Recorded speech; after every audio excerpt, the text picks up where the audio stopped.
안녕하십니까. 원주권 뉴스입니다.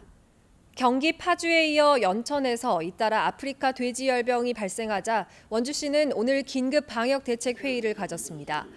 회의에는 김광수 부시장을 비롯해 원주시 축산 담당자와 축협, 대한한돈협회 원주시 지부 관계자가 참석해 아프리카 돼지열병 발생에 따른 원주시 조치 사항을 점검하고 질병 유입을 차단하기 위한 방역 대책에 대해서 논의했습니다.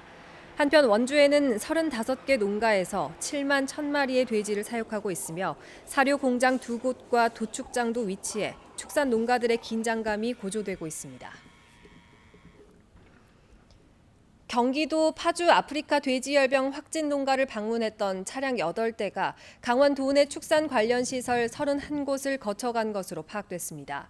파주 발병 농가를 방문했던 차량이 철원과 양구, 홍천 등의 농가 24곳과 원주시 우산동 사료공장 1곳을 방문했던 것으로 확인됐습니다. 또 발병 농가에 사료를 공급하던 노동자는 철원을 비롯한 도내 접경지를 방문한 것으로 확인됐습니다.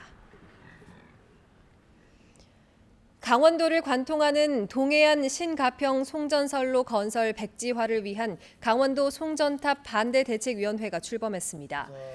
횡성과 영월, 평창 등 5개 지역 대책위로 구성된 강원도 송전탑 반대대책위원회는 한전이 수요처도 없는 전기를 송전하기 위해 강원도민의 일방적 피해를 강요하고 있다며 도지사와 지자체, 지방의회가 송전선로 백지화에 함께 나설 것을 촉구했습니다.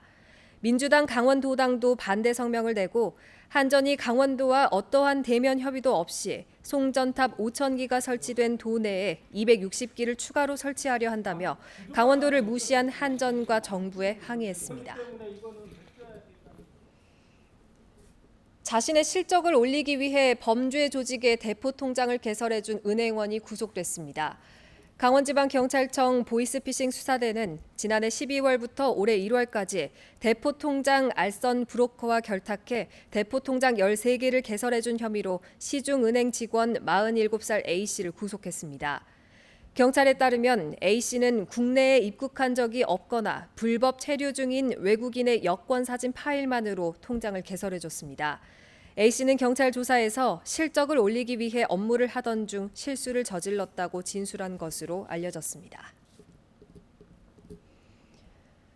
강원도 상공회의소 협의회가 원주에 외국인 노동자 지원센터를 설립해 줄 것을 건의했습니다. 강원도 내 전체 외국인 수는 매년 2%에서 7%씩 증가하고 있고 현재 도내 외국인은 2만 2천여 명, 외국인 근로자는 4,600여 명에 달하지만 도내에는 외국인 노동자 지원센터가 단 한 곳도 없습니다. 상공회의소는 외국인 근로자에게는 물론 이들을 고용하는 도내 기업 입장에서도 외국인 노동자 지원센터가 필요하다며 국민권익위원회와 고용노동부, 한국산업인력공단에 건의문을 발송했습니다.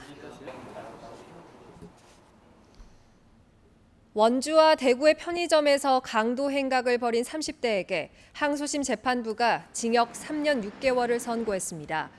2심 재판부는 31살 A씨가 작년 12월 원주와 대구에서 편의점에 들어가 종업원을 흉기로 위협하고 현금을 빼앗는 강도 행각을 벌이는 등 죄질이 불량하고 일부 피해자와 합의한 점을 고려했다고 밝혔습니다. 1심 선고에 비해 징역 기간이 6개월 줄었습니다. 2019년 박경리 문학상에 알바니아의 이스마일 카다레가 선정됐습니다. 박경리 문학상 심사위원회는 이스마일 카다레의 소설이 구체적인 역사적 사건들과의 관계에서 생각하고 느낄 수 있게 한다고 평했습니다. 이스마일 카다레는 맨부커 인터내셔널상, 아스트리아스 왕자상, 예루살렘상 등의 수상 경력이 있습니다.